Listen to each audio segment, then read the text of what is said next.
Praise the lord. చేరువచ్చిన మీకు అందరికీ ప్రభువైన యేసుక్రీస్తు నామములో శుభాలు తెలియజేయుచున్నాను. ఈ దినము కొరకు ఏర్పాటు చేయబడిన లేఖన భాగము యోహాను సువార్త 2వ అధ్యాయము 7వ వచనము.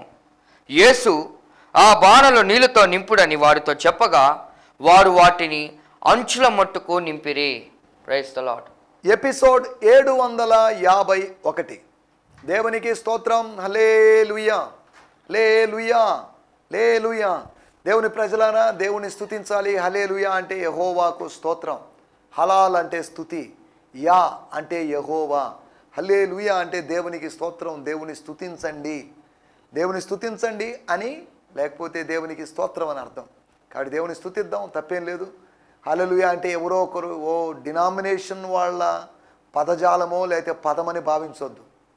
బైబిల్లో ఉంది కనుక మనకు దేవుని స్తోత్రం అని చెప్తాం. స్తోత్రం స్తోత్రం చెప్దాం, గ్లోరీ అని చెప్దాం, హల్లెలూయా అని చెప్దాం. గ్లోరీ గ్లోరీ అంటారు కానీ గ్రేస్ గ్రేస్ అనరుగా ఎవరు. గ్లోరీ అందాం, స్తోత్రం స్తోత్రం అందాం, మహిమ అందాం, ఆమేన్ అందాం. దేవునికి స్తోత్రం. హల్లెలూయా. మీరందరూ ఆత్మీయంగా ఆనందంగా ఉన్నారని నేను భావిస్తున్నాను. దయచేసి జ్ఞాపకం చేసుకోండి, జిఎంసి సంతోష్ నెల్లూరు అనేటువంటి యూట్యూబ్ ఛానల్ని మీరు సబ్స్క్రైబ్ చేసుకోవాల్సిందిగా మిమ్మల్ని ప్రేమపూర్వకంగా కోరుతున్నాం. శాంతి టీవీ నెల్లూరు అనేటువంటి యూట్యూబ్ ఛానల్ కూడా సబ్స్క్రైబ్ చేసుకోండి. తద్వారా ఇందులో ప్రసారమయ్యేటువంటి కార్యక్రమాలు యొక్క స్ట్రీమింగ్ మరియు అప్లోడ్స్ మీరు చూసుకోవచ్చు. మంచి అవకాశం. ఇప్పటికే మీరు ఎన్నో ఛానల్స్ సబ్స్క్రైబ్ చేశారు. ఈ 2 ఛానల్స్ కూడా సబ్స్క్రైబ్ చేయండి. యూట్యూబ్ కామెంట్స్ రూపంలో మీరు నాతో మాట్లాడండి, నాకు మీ విషయాలు తెలియజేయండి. నా వాట్సాప్ నంబర్ అందుబాటులో ఉంది. ఆ వాట్సాప్ నంబర్లకు నన్ను సంప్రదించండి. ఒకవేళ ఒకరోజు అందుబాటులో లేకపోయినా మరొక రోజులో అయినా మీకు అందుబాటులో ఉండడానికి ప్రయత్నం చేస్తాను. అలాగే నేను పెద్ద విఐపి అను, నేను పెద్ద బిజీ అని నేను చెప్పడం లేదు. దేవుడు వాడుకుంటున్నాడు, అక్కడికి వెళ్తున్నాం. కొన్ని కారణాల వల్ల ఫోన్ ఎత్తలేను, ఏదో మీటింగ్లో ఉన్నాం, ఫోన్ అటెండ్ చేయలేకపోతున్నాం దొరికి. కానీ వాట్సాప్ మెసేజ్ పెట్టండి, ఖచ్చితంగా అటెండ్ చేస్తాను, ఖచ్చితంగా మీకు రిప్లై ఇస్తాను. మీ కామెంట్స్ మాత్రమే కాదు, మీ డౌట్స్, మీ యొక్క క్వశ్చన్స్ ఏమైనా పంపించండి. అంతేకాకుండా మీ క్రిటిసిజమ్స్, మీ యొక్క విమర్శలు ఏమైనా ఉంటే దయచేసి తెలియజేయండి. దేవుని స్తోత్రం. శాంతి టీవీలో ఆయన హెచ్చవలసి ఉన్నది అనేటువంటి ఈ ప్రోగ్రాం ద్వారా మనమంతా ఒక కుటుంబ సభ్యులుగా మారాం. హీ మస్ట్ ఇంక్రీజ్ అనేటువంటి ఫ్యామిలీ, ఆయన్ను హెచ్చించాలి అనే ఉద్దేశం కలిగినటువంటి ఆత్మీయ కుటుంబం. హీ మస్ట్ ఇంక్రీజ్ అనేటువంటి టీవీ ప్రోగ్రాం వ్యూయర్స్ ఫ్యామిలీ. దేవుని స్తోత్రం. ఎంతమంది ఉన్నారో నేను లెక్కల్లోకి వెళ్ళడం లేదు, కానీ ఉన్నారు. దీని వ్యూయర్స్ తక్కువ ఉండవచ్చు యూట్యూబ్లో, దీని సబ్స్క్రైబర్స్ తక్కువ ఉండవచ్చు యూట్యూబ్లో, కానీ టీవీ సెట్ ద్వారా వ్యూవర్స్ ఉన్నారు. కొంతమంది చూస్తున్నారు, వారు చూస్తున్నారు, చూసి ఆత్మీయంగా దీవించబడుతున్నారు. చూసిన వాళ్ళందరూ కాకపోయినా చూసిన వాళ్ళు ఒక 10% మంది అయినా ఫోన్లు చేసి మాట్లాడుతున్నారు. దీన్ని బట్టి మేము పడిన ప్రయాసం వ్యర్థం కావడం లేదు. ఇవి విత్తనాల్లాగా విత్తున్నాం. ప్రతి ఎపిసోడ్ ఒక విత్తనం. 750వ విత్తనం విత్తాం, ఇప్పుడు 751వ విత్తనాన్ని విత్తుతున్నాం. ఇలా ఎపిసోడ్ల వెంబడి ఎపిసోడ్లు విత్తుతున్నాం. ప్రభు కృపను బట్టి 750 ఎపిసోడ్లు చేయడానికి ప్రభు సాయం చేశాడు. ప్రభు రాకడ వరకు ప్రభు చిత్తమైతే ఈ కార్యక్రమాలు కొనసాగుతాయి. దీనికి ఆర్థిక వనరులు ఎలాగా మరి నాకు తెలియదు. దాని గురించి నేను ఆలోచించాల్సిన అవసరం లేదు. నాకేదో బ్యాంక్ బ్యాలెన్స్ ఉందని కాదు, ఏదో పొలాల్లో లేదా దీన్ని అమ్ముకొని నేను దీన్ని పెడతానని కాదు దీని అర్థం. God is providing. దేవుడు నా సోర్స్, యెహోవా ఈరే. కొన్నిసార్లు నా చేతిలో 10 రూపాయలు లేని సందర్భాలు కూడా ఉన్నాయి. కన్నీరు కార్చి ప్రభువా నాకు కావాలి అని అడిగిన సందర్భాలు దేవుడు అద్భుతం జరిగించాడు. ప్రతి దేవుని సేవకుని జీవితంలో, ప్రతి విశ్వాస జీవితంలో అద్భుతాలు చేస్తాడు. అన్నీ ఖాళీ అయిపోయి కొనుక్కోవడానికి బయటికి వెళ్ళి కొనుక్కొని తెచ్చుకోలేని పరిస్థితి, పిల్లలకి ఫీజు కట్టలేని పరిస్థితులు, ఇటువంటి ఎన్నో పరిస్థితులు ఉన్నాయి, వచ్చాయి. వీటన్నిటి గుండా వెళ్ళాం, కానీ ప్రభు నమ్మదగిన వాడు. He provided. స్తోత్రం. మనం భక్తులమని, పరమ భక్తులమని ఆయన ప్రొవైడ్ చేయడం లేదు, ఆయన అనుగ్రహించడం లేదు, కానీ మనం ఆయన బిడ్డలమని ఆయన అనుగ్రహిస్తున్నాడు అంతవరకే. అది మర్చిపోయి నేను భక్తుడిని కాబట్టి, నేను ప్రార్థన చేశాను కాబట్టి, నేను ఉపవాసం చేశాను కాబట్టి నేను పొంగిపోవద్దు. నువ్వు నేను బిడ్డలం కాబట్టి, బిడ్డ యొక్క అవసరత తండ్రి తీర్చాలి కాబట్టి ఆయన తీరుస్తున్నాడు. మనలాగా ఆకాశంలో పక్షులు ఉపవాసం ఉండి ప్రార్థన చేయడం లేదు, కానీ వాటిని ఆయన పోషిస్తున్నాడు. అడవిలోని పువ్వులు, lilies of the valley or lilies of the forest, లేకపోతే విల్డర్నెస్, అవి ప్రార్థన చేయడం లేదు, ఉపవాసాలు ఉండడం లేదు. కానీ సొలొమోను కన్నా ఎక్కువ వైభవాన్ని, లేకపోతే వాటికి అందాన్ని, సౌందర్యాన్ని ప్రభు ఇచ్చాడు. గడ్డి పువ్వులంత సౌందర్యం ఉంది అని అర్థం సొలొమోనుకి. సొలొమోను సౌందర్యం పెద్ద సౌందర్యమని కాదు, సౌందర్యవంతుడో కాదా అనేది కాదు, ఆయన జ్ఞానవంతుడు. సౌందర్య రంగంలో ఆయన పెద్దగా ప్రసిద్ధుడు కాలేదు. అబ్షాలోము సౌందర్యవంతుడు అని రాయబడింది. ఎందుకు చెప్తున్నా అంటే, మనకు సౌందర్యం ఇవ్వాలన్నా, సమస్తం ఇవ్వాలన్నా, కానీ మనకు ప్రొవిజన్ ఇవ్వాలన్నా, విజన్ ఇవ్వాలన్నా, ప్రొవిజన్ ఇవ్వాలన్నా ఆయన వల్లనే సాధ్యం. దేవుని స్తోత్రం, హల్లెలూయా. మన వాగులు ఎండిపోవచ్చు, మన నూనెలు అయిపోవచ్చు, మన ద్రాక్షారసం అయిపోవచ్చు, అయినప్పటికీ కూడా ఆయన అద్భుతం చేస్తాడు. రక్షింపనేరకుండినట్లు యెహోవా హస్తము కొరచ కాలేదు, అనుగ్రహించకుండానట్లు ఆయన హస్తము కురచ కాలేదు. ఆయన ఇస్తాడు. God will give. ఈ ఉదయకాలం ఈరోజు ఎలాగా, ఫైనాన్స్ ఎలాగా, పాప ఫీజు ఎలాగా, లేకపోతే పాలోళ్ళ డబ్బులు ఎలాగా, పేపర్ డబ్బులు ఎలా కట్టాలి, బ్యాంకు లోన్ డబ్బులు ఎలా కట్టాలి అని ఆలోచిస్తున్నారా? ఆలోచించొద్దు. ఆలోచించి ఆరోగ్యం పాడు చేసుకోవద్దు. ప్రార్థిద్దాం. యెహోవా అందరికీ ఉపకారి, ఆయన ధారాళముగా అనుగ్రహించేవాడు, ఎవరిని గద్దింపక అడుగువానికి సమృద్ధిగా ధారాళంగా దయచేసేవాడు. ఎందుకయ్యా నీకు అవసరమా, నీకు ఇది అని అడిగేవాడు కాదు. అడుగుదాం, ప్రభుని అడుగుదాం. ఆస్కేం అడుగుదాం. ఈ ఉదయకాలం మిమ్మల్ని ప్రోత్సహిస్తున్నాను దేవుని బిడ్డలుగా. రండి మనం దేవుని వాక్యాన్ని ధ్యానించుకుందాం. నిన్నటి ఎపిసోడ్లో జబ్బురసం ఎక్కడుంది?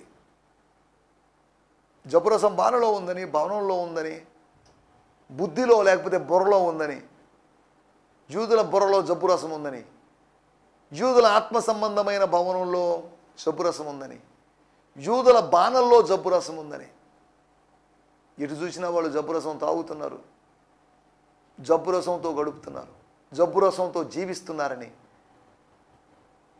గత ఎపిసోడ్లో మనం మాట్లాడుకున్నాం. ఈ దినము మన ధ్యానం నిమిత్తమై యోహాను సువార్త 2వ అధ్యాయము 7వ వచనం. యేసు ఆ బాణాలు నీళ్లతో నింపుడని వారితో చెప్పగా వారు వాటిని అంచుల మట్టుకు నింపిరి. ఎస్, దేవుని స్తోత్రం, హల్లెలూయా. నేను చదువుతున్నాను. యేసు వాళ్ళకి ఏం చెప్పాడు, వాళ్ళు ఏం చేశారు అని మనం ఆలోచించినట్లయితే నేను చదువుతున్నాను. Jesus came to the servers and instructed them, fill the pots with water right up to the very brim. అంతే. తర్వాత ముంచి విందు ప్రధాన యొద్దకు తీసుకోండి. నింపండి, ముంచండి. ముందు నింపండి, తర్వాత ముంచండి, తర్వాత వెళ్ళండి. చూడండి, నింపండి, ముంచండి, తీసుకు వెళ్ళండి. దేవుని స్తోత్రం. తీసుకోబోండి. ఏం తీసుకోబోతారు? నీళ్లను తీసుకోబోతున్నామని మీరు అనుకుంటున్నారు. నీళ్లను కాదు, ద్రాక్షారసాన్ని తీసుకోబోతున్నారు. రాతి బాణల్లో ఉన్నటువంటి నీళ్లు ద్రాక్షారసమైనాయి. ఇప్పుడు మీరు ముంచి తీసుకుని వెళ్తున్న పాత్రలో నీళ్లు కూడా ద్రాక్షారసంగా మారి రెడీగా ఉన్నాయి. సేవించబడడానికి అవి సిద్ధంగా ఉన్నాయి. చేతులు కడుక్కోవడానికి కాదు, శుద్ధీకరణ కోసం కాదు, అవి సేవించడానికి సిద్ధంగా ఉన్నాయి. ఆంతర్య శుద్ధీకరణ, బాహ్య శుద్ధీకరణ కోసం కాదు అవి ఉన్నది. దేవుని స్తోత్రం, హల్లెలూయా. సమయంలో మనం ఆలోచిస్తున్న విషయాలు ఆంతర్యములోని క్రియలు. ఇక్కడ పైన వచనాలు కొద్దిగా చదివితే, ఆ ద్రాక్షారసము ఎక్కడి నుంచి వచ్చనో, ఆ నీళ్లను ముంచి తీసుకొని పోయిన పరిచారకులకే తెలిసినది కానీ విందు ప్రధానికి తెలియకపోయాను. పరిచారకు తెలిసిందంటే ఏం తెలిసింది నాకు అర్థం కాక అడుగుతాను. పరిచారులకి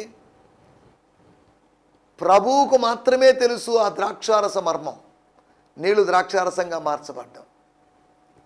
పరిచారకులకి ఏం తెలుసు?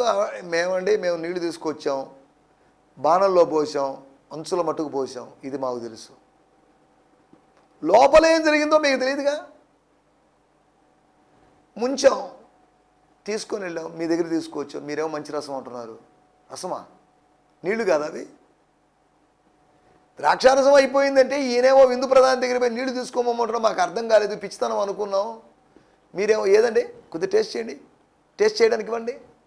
తేనమ్మే వాళ్ళు వచ్చి టేస్ట్ చేయడానికి మన అరచేతుల్లో 4 చుక్కలు వేసి ఇస్తారు. దాన్ని నాకి చూస్తాం, బో పర్లేదండి అని అంటాం. రుచి చూస్తున్నారు వాళ్ళు. రుచి చూసినోడు రుచి చూడడం దేనికంటే తాగడానికే. రుచి చూసి ఊరుకోడు. ఒక ఆమె రుచి చూసి కూర మొత్తం తినేసిందంటే ఇంట్లో వండుతూ. రుచి చూస్తే జరిగేటువంటి విషయం తింటాం మనం. రుచి తెలిసింది బాగాలేదంటే దాన్ని వదిలేస్తాం, బాగుందనుకోండి దాన్ని ఇంకా తింటాం. ముందు జరిగేటువంటి పని రుచి చూస్తాం. రాబోయే రోజుల్లో లేకపోతే నెక్స్ట్ ఎపిసోడ్లో రుచి చూడడం గురించి మనం మాట్లాడుకోబోతున్నాం. దేవుని స్తోత్రం, హల్లెలూయా. ఇక్కడ మనం ఆలోచిస్తున్న విషయం, బాణంలో ఏం జరిగింది, జబ్బురసం ఎక్కడుంది అనే దాని గురించి పోయిన ఎపిసోడ్లో ఆలోచించాం. ఇప్పుడు మనం ఆలోచిస్తున్న విషయం ఏంటంటే, మన టైటిల్ ఆంతర్యములోని క్రియలు, ఇన్నర్ వర్క్స్, ఆంతర్య క్రియలు, ఇన్విజిబుల్ వర్క్స్ అన్నమాట. ఇవి అదృశ్యమైన ఆంతర్య క్రియలు. ఇవి ఆంతర్యములో క్రియలు. బాణలో ఏం జరిగింది? What happen in the stone jar, stone pictures? ఏమో మనకు తెలియదు. నీళ్లు పోసాం అంతవరకే. నీళ్లు పోయడానికి ముందు ఏమైనా చేశాడా? లోపలికి పోయి బాణలో చేపెట్టి ఏమైనా ప్రార్థన చేశాడా? ఏదో సీక్రెట్గా రసం పోసాడా? అయ్యో లేదండి, ఏం జరగలేదు. అసలు ఏం జరిగిందో, మా లోపల ఏం జరిగిందో, ఆ నీళ్లు పోయబడిన తర్వాత ఆయన దివ్య శక్తితో ఏం జరిగిందో మాకు తెలియదు. We don't know anything about it. మాకు తెలిసింది కొంతవరకే. నీళ్లు నింపడం వరకు మాకు తెలుసు, నీళ్లు ముంచడం వరకు మాకు తెలుసు. నీళ్లు నింపిన దానికి నీళ్లు ముంచిన దానికి మధ్యలో ఏదో జరిగింది. ఎవరో ఏదో చేశారు. ఎవరో అంటే అక్కడున్న మనుషులు కాదు, దేవుడు ఏదో చేశాడు. చూడండి, నింపిన దానికి ముంచిన దానికి మధ్యలో ఏదో జరుగుతుంది. నువ్వు నింపిండొచ్చు, తర్వాత నువ్వు ముంచుకోబోతున్నావు. ఈ మధ్యలో ఏదో జరిగింది, షార్ట్ టైంలో ఏదో జరిగింది. ఇంత నీళ్లు ద్రాక్షారసంగా మారాలంటే చాలా టైం పట్టొచ్చు. కానీ షార్ట్ టైంలో, నీ జీవితంలో షార్ట్ టైంలో ఏదో కార్యం జరగబోతుంది. దేవుని స్తోత్రం, హల్లెలూయా. అనగా ఇంకా మీకు అర్థం కావడానికి చెప్తాను. ఒకవేళ నింపడం అనేది మీరు ఇంటర్వ్యూకి వెళ్ళడంతో సమానం అనుకుందాం, లేదు అంటే అప్లికేషన్ వేయడంతో సమానం అనుకుందాం. ముంచడం అనేది మీరు ఇంటర్వ్యూకి వెళ్ళడం అనుకుందాం. ఈ మధ్యకాలంలో దేవుడు ఏదో కార్యం చేశాడు. ఇంకా మీకు అర్థం కావడం చెప్తాను. ఒకవేళ నింపడం అనేది మీరు ఎగ్జామ్స్ రాయడం అనే దాంతో సమానం అనుకుందాం. ముంచడం అనేది మీరు రిజల్ట్స్ కోసం ఎదురు చూడడం అని అనుకుందాం. ఈ మధ్యకాలంలో దేవుడు ఏదో చేశాడు. God is doing something invisible in a short time. ఆయన అకస్మాత్తుగా కార్యాలు చేస్తాడు. నీ జీవితంలో ఏదో చేస్తాడు. ఒకవేళ నీ జీవితంలో నింపడం అనేది నీ ఎంగేజ్మెంట్ అనుకుందాం, ముంచడం అనేది నీ మ్యారేజ్ అనుకుందాం.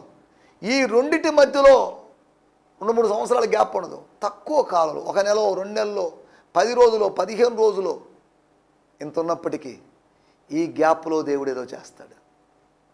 ఒకవేళ ఆ గ్యాప్లో పెళ్ళికి కావలసిన డబ్బులు సెట్ చేయడం, లేదా ఇంకా ఏదో చెప్పలేం మనం. ఆ అమ్మాయిని గురించిన విషయాలు, అబ్బాయిని గురించిన విషయాలు, అసలు విషయాలు ఇవేదో బయటపడడం ఏదో జరుగుతుంది. దేవుడు కార్యం చేస్తాడు. ఇన్సైడ్గా ఆయన ఏదో చేస్తాడు. ఆయన పైన చేసినది కింద కనిపిస్తుంది, ఆయన పైన చేసేది ఆంతర్యంలో కనిపిస్తుంది. As he walks up side in the upwards, it would be visible, it would be displayed in inside. అనగా ఆయన పైన చేసేది లోపల కనిపిస్తుంది, ఆయన పైన చేస్తాడు, పైన చేసేది లోపల కనిపించే అవకాశం ఉంది. దేవుడు ఎప్పుడు చూడండి, ఒక కార్యము 2 సార్లు జరిగింది. ఒకటి స్వర్గంలో జరిగింది, స్వర్గానుమతితో జరిగింది. రెండోది లోపల జరిగింది, నీ లోపల జరిగింది. దేవుని స్తోత్రం, హల్లెలూయా. అంతర్యములోని క్రియలు 3 క్రియలు మీకు జ్ఞాపకం చేస్తాను. నంబర్ 1, మార్పు జరిగింది, the change or the conversion. నీళ్లు ద్రాక్షారసమైనవి అనగా దళితులు అనబడిన వాళ్ళు దైవబిడ్డలుగా మారారు. స్తోత్రం. దళితులు అనబడినటువంటి దేవుని బిడ్డలు, దళితులు అనబడిన నీళ్లు దేవుని బిడ్డలు, లేకపోతే గాంధీ గారు అన్నట్టుగా హరిజనులు, లేకపోతే మనం అనుకుంటున్నట్టుగా దేవుని బిడ్డలు అనగా, ఇంకా చెప్పాలంటే మన క్రైస్తవ భాషలో చెప్పాలంటే, బైబిల్ భాషలో చెప్పాలంటే, పాపులు అనబడిన వాళ్ళు, పాపులు అనబడిన నీళ్లు పరిశుద్ధులు అనేటువంటి రసంగా మారారు. దేవుని స్తోత్రం, హల్లెలూయా. ఈ విషయాలు మీకు అర్థమవుతున్నాయో లేదో మరి నాకు అర్థం కావట్లేదు. దయచేసి జాగ్రత్తగా ఆలోచిద్దాం. Something is happening. లోపల జరిగింది, లోపల జరుగుతూ ఉంది, లోపల జరగబోతూ ఉంది. నీ లోపల ఏదో కార్యం జరిగిస్తాడు. నంబర్ 1, లోపల జరిగేటువంటి మార్పు, ఆంతర్యములోని మార్పు, ఇన్నర్ చేంజింగ్. నువ్వు బయటికి మారకపోవచ్చు, నీ రంగు మారకపోవచ్చు, నీ యొక్క వేషం మారకపోవచ్చు, నీ లావు తగ్గకపోవచ్చు, కానీ లోపల ఏదో జరుగుతుంది. లోపల జరుగుతుంది ప్రాముఖ్యం, బయట జరుగుతుంది ప్రాముఖ్యం కాదు. బయట జరిగేది సహజంగా జరుగుతుంది, లోపల జరిగేది సహజాతీతంగా జరుగుతుంది. దేవుని స్తోత్రం, హల్లెలూయా. ఈ సమయంలో మనం ఇక్కడ ఆలోచిస్తున్న మాటలు, ఒకటి ఇన్నర్ చేంజింగ్. ఇన్నర్గా, ఇన్వర్డ్స్గా ఏదో జరుగుతుంది, చేంజ్ జరుగుతుంది. లోపల నీళ్లు ద్రాక్షారసంగా మారుతున్నాయి, లోపల ఏదో సంథింగ్ జరుగుతుంది, లోపల ఏదో మిక్సింగ్ జరుగుతుంది, లోపల ఏదో క్లబ్బింగ్ జరుగుతుంది, లోపల ఏదో గ్రోత్ జరుగుతుంది, లోపల కన్వర్షన్ జరుగుతుంది. అవును, కన్వర్షన్ జరిగేది బయట కాదు, కన్వర్షన్ లోపల జరుగుతుంది. Conversion is a inner process, not outer process. Biblical conversion is inner process, కానీ అవుటర్ ప్రాసెస్ కాదు. మార్చేస్తున్నారు అంటున్నారు, కానీ ఎవరు మారుస్తున్నారు? దేవుడు ప్రజలు మారుస్తున్నాడు అంతవరకే. కానీ దేవుని సేవకులు బలవంతంగానో బట్టలు ఇచ్చో, దుప్పట్లు ఇచ్చో, బిస్కెట్లు ఇచ్చో ఎవరిని మార్చలేరు. బిస్కెట్లు ఇచ్చినోడు బిస్కెట్ల కోసం మళ్ళీ వస్తాడు, దుప్పట్లు ఇచ్చినోడు దుప్పట్ల కోసం వస్తాడు. దుప్పట్లను బట్టి ఎవడు మారడు, క్రీస్తు ప్రేమను బట్టి మారతాడు. సరే, ఏదేమైనప్పటికీ ఒకటి ద ఇన్నర్ చేంజింగ్, ఆంతర్యములోని క్రియలు. ఒకటి ఆంతర్యములోని మార్పు. స్తోత్రం. నీళ్లు ద్రాక్షారసం అయ్యాయి, అణువుల్లో మార్పు జరిగింది. నీటి అణువు ద్రాక్షారసపు అణువుగా మారింది. The atom or the molecule of water becomes the molecule of grape juice or wine. దేవుని స్తోత్రం. అంటే కన్వర్షన్. లేని వాటిని ఉన్నట్టుగా పిలిచేవాడు, రాతి బాణల్లో ఉన్న నీళ్లను మార్చినవాడు. దేవుని స్తోత్రం. రెండో విషయాన్ని నేను మీకు జ్ఞాపకం చేస్తాను. ప్రసంగి గ్రంథము 11వ అధ్యాయము 5వ వచనం. ప్రసంగి గ్రంథము 11వ అధ్యాయము 5వ వచనం. స్తోత్రం. చూలాలి గర్భమందు ఎముకలు ఏ రీతిగా ఎదుగునది నీకు తెలియదు. చూలాలి గర్భములో ఎముకలు ఏ రీతిగా పెరుగునో, ఏ రీతిగా ఎదుగుతాయో, ఏ రీతిగా ఫామ్ అవుతాయో నీకు తెలియదు. చూలాలి అనగా గర్భిణి యొక్క కడుపులో ఒక సహోదరి గర్భిణిగా ఉన్నప్పుడు, ప్రెగ్నెంట్గా ఉన్నప్పుడు, క్యారింగ్గా ఉన్నప్పుడు ఆమెలో ఉన్నటువంటి ఎముకలు ఏ రీతిగా పెరుగునో నీకు తెలియదు. కాకపోతే స్త్రీలో జరిగే మార్పులు చూస్తాం. వాంతులు వస్తున్నాయా, లేదా కాళ్ళ వాపులు ఉన్నాయా, కాల్షియం తక్కువైందా, ఐరన్ తక్కువైందా అనేది మనం తెలుసుకోవచ్చు. కానీ ప్రసంగి భక్తుడు చెప్తున్నాడు, జ్ఞాని అయిన సొలొమోను చెప్తున్నాడు. స్తోత్రం, హల్లెలూయా. చూలాలి గర్భములో ఎముకలు ఏ రీతిగా పెరుగునో నీకు తెలియదు. గాలి ఏ త్రోవను వచ్చినో నీ వెరుగవు. అలాగునే సమస్తమును జరిగించు దేవుని క్రియలను నీవెరుగవు. సమస్తమును జరిగించు దేవుని క్రియలు. పిచ్చోడా, పిచ్చి మానవుడా, నువ్వు ఎరుగవయ్యా బాబు. నువ్వు ఎరుగుతున్నావు అనుకుంటున్నావు కానీ ఎరగని పరిస్థితిలో ఉన్నావు. చూడండి, చూలాలి గర్భములో ఎముకలు ఏ రీతిగా ఎదుగుదని నీకు తెలియదు. అలాగే సమస్తము జరిగించు దేవుని క్రియలను ఎరగవు. సమస్తము జరిగిస్తాడు, స్వల్పం జరిగించేవాడు కాదు. చూలాలి గర్భములో ఎముకలను ఎదిగించడానికి శక్తి కలిగిన వాడు. డాక్టర్ ఎముకలను ఎదిగించలేడు. డాక్టర్ ఒక జైగోట్ని, ఒక సంయుక్త బీజ కణాన్ని ఆయన తయారు చేయలేడు. ఒక అండాన్ని, ఒక ఎగ్ని ఫామ్ చేయలేడు. చూడండి, ఒక శుక్రకణాన్ని అతను తయారు చేయలేడు. కణాన్ని తయారు చేయలేడు. బీజాన్ని తయారు చేయలేడు. అండాన్ని తయారు చేయలేడు. డాక్టర్ యొక్క పరిమితులు, శాస్త్రవేత్త యొక్క పరిమితులు. కానీ లోపల శరీరములో ఎముకల్ని ఎదిగేటట్టు చేస్తున్నాడు. మెత్తటి మాంసము కలిగినటువంటి శరీరములో, లేకపోతే మెత్తటి సాఫ్ట్గా ఉన్న శరీరములో స్ట్రాంగ్గా ఉన్న బోన్స్ని అవి ఎదిగేటట్టు చేయగలిగిన దేవుడు. దేవుని స్తోత్రం. లోపల జరిగేటువంటి గ్రోత్. రెండవది, number 1 the inner change. Number 2 inner growth. లోపల ఏదో గ్రో అవుతుంది. నీలో ఉన్న ఆత్మ గ్రో కావాలి. నీలో ఉన్న ఆత్మ, నీలో ఉన్న నూతన పురుషుడు ఎదగాలి. ఆంతర్య పురుషుడు దినదినము నూతనపరచబడాలి. The inner man should be renewed every day. దేవునికి స్తోత్రం. హల్లెలూయా. ఒకటి మనం ఆలోచించిన విషయము ఆంతర్యములోని మార్పు, ఇన్నర్ చేంజ్. రెండవది ఆంతర్యములోని ఎదుగుదల, ద ఇన్నర్ గ్రోత్. దేవుని స్తోత్రం. ఫీటోస్కోప్ను పెట్టి బిడ్డ యొక్క మూమెంట్స్ను గురించో వాటి గురించో తెలుసుకొని సంతోషపడొచ్చేమో, కానీ లోపల తల్లి గర్భములోని శిశువు గర్భములో, ఆడ శిశువు మగ శిశువు అని పక్కన పెట్టేయండి, ఆ శిశువు గర్భములో ఎముకలు ఏ రీతి పెరుగుతుంది నీకేం తెలిసి పిచ్చోడా? నిరుత్తరుడు అయినవో మానవుడా, వివేక శూన్యుడు అయినటువంటి ఒక మానవుడా, నీకేం తెలుసు ఇవన్నీ దేవుని కార్యాలు? దేవుని స్తోత్రం. హల్లెలూయా. మూడో విషయాన్ని నేను జ్ఞాపకం చేస్తాను. చదువుదాం, ఒక మాట చదువుకుందాం.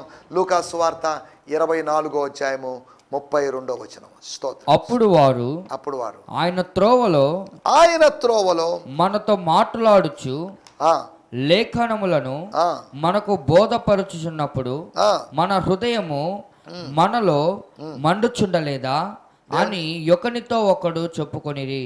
దేవుని స్తోత్రం. హల్లెలూయా. ఇక రాయబడిన మాటలే చదువుతున్నాను. Stunned, they looked at each other and said, "Why didn't we recognize him? Didn't our hearts burn with the flames of holy passion?" స్తోత్రం. హల్లెలూయా. స్తోత్రం. ఏంటట? Didn't our hearts burn with the flames of holy passion while we walked beside him? He unveiled for us such profound revelation from the scriptures. అనగా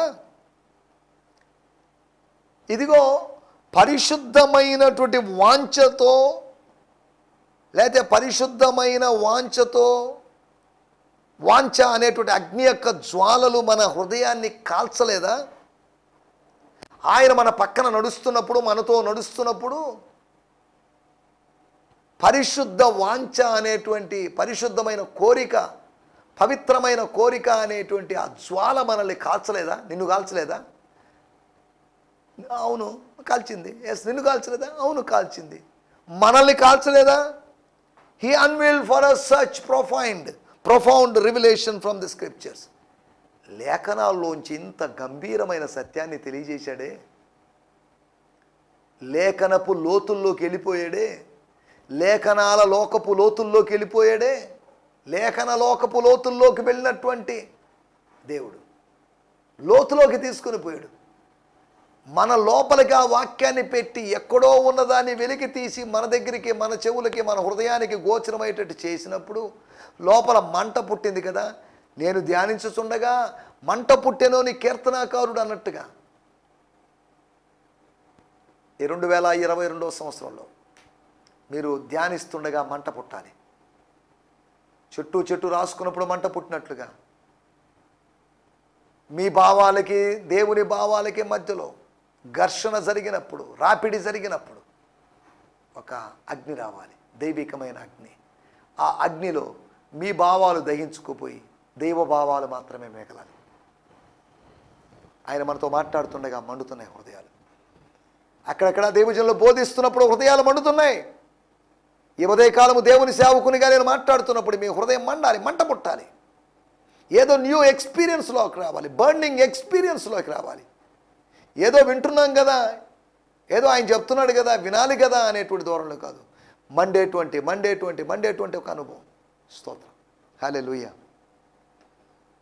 inner burning. మూడో విషయం, లోపల burning జరగాలి. కడుపులో మంట పుట్టింది, అసిడిటీ అన్నారు. ఆత్మలో మంట పుడితే అది అసిడిటీ కాదు, అది స్పిరిచువాలిటీ, అది రివైవల్. మండాలి. స్తోత్రం, హల్లెలూయా. నువ్వు ప్రభువు కోసం మండాలి. నా మాటలు ముగించేస్తున్నాను. 3 మాటలు చెప్పాను, ఆంతర్యములోని 3 క్రియలు. ఒకటి, కానా వివాహంలో ఆ ఇంటి వారి రాతి బాణల్లో ఇన్నర్ చేంజ్ జరిగింది, అదృశ్యమైనటువంటి ఆంతర్య మార్పు జరిగింది. రెండవదిగా, చూలాలి గర్భంలో, ఏ చూలాలు అని అడగొద్దు, లేదు అంటే ఇజ్రాయేలు దేశము అనేటువంటి చూలాలు అనుకుందాం. ఆ చూలాలి గర్భములో ఎముకలు అనగా ఎండిన ఎముకల్లాంటి ప్రజలలో ఎదుగుదల. స్తోత్రం. ఆలోచిస్తున్న విషయం, ఎదుగుదల కలిగిస్తున్నాడు. God is giving bones to you, strong things to you. నరముల యొక్క ఎదుగుదలని కాదు, ఎముకల యొక్క ఎదుగుదల అని ప్రత్యేకంగా చెప్పాడు. ఎముకలు స్ట్రాంగ్ అంటే నరములకు ఎదుగుదల లేదని కాదు దాని అర్థం, కేళ్లకు ఎదుగుదల లేదని కాదు దాని అర్థం. స్తోత్రం. మూడో విషయం, ఇన్నర్ బర్నింగ్. స్తోత్రం. దయచేసి తల్లోంచని చిన్న ప్రార్థన చేసుకుందాం. పరిశుద్ధమైన మా దేవ, మా ఆంతర్యములో జరిగేటువంటి 3 కార్యాలు, ఆంతర్యములోని మార్పు, అంతేకాకుండా ఆంతర్యములోని ఎదుగుదల, ఆంతర్యములోని మంట అనే విషయాలు మీరు మాకు తెలియజేసినందుకు మీకు వందనం చెల్లిస్తున్నాం. మా ఈ శాంతి టీవీలోని ఆయన హెచ్చవలసినది కార్యక్రమ వీక్షకుల యొక్క హృదయములు మీరు మండించి మీ కార్యం జరిగించమని, మీ కృప తోడుగా ఉంచమని యేసుక్రీస్తు నామములోనే ప్రార్థించగలుగుతున్నాం పరమ తండ్రి. ఆమేన్, ఆమేన్. దేవునికి స్తోత్రం. మీ అందరికీ వందనాలు. హల్లెలూయా. ఈ సందేశము మీకు ఆశీర్వాదకరంగా ఉందని నమ్ముచున్నాము. ప్రార్థన అవసరతల కొరకు మమ్మల్ని సంప్రదించవలసిన మా చిరునామా గిద్యోన్ మిషన్ చర్చ్, 6వ వీధి, శాంతినగర్, నెల్లూరు 4, ఆంధ్రప్రదేశ్. పిన్ 524004. మా ఫోన్ నంబర్లు 7036443613 మరి ఒక నంబర్ 9392293010. మా ఈమెయిల్ ఐడి gfihmi2015@gmail.com. దేవుడు మిమ్మును ఆశీర్వదించునుగాక. ఆమేన్.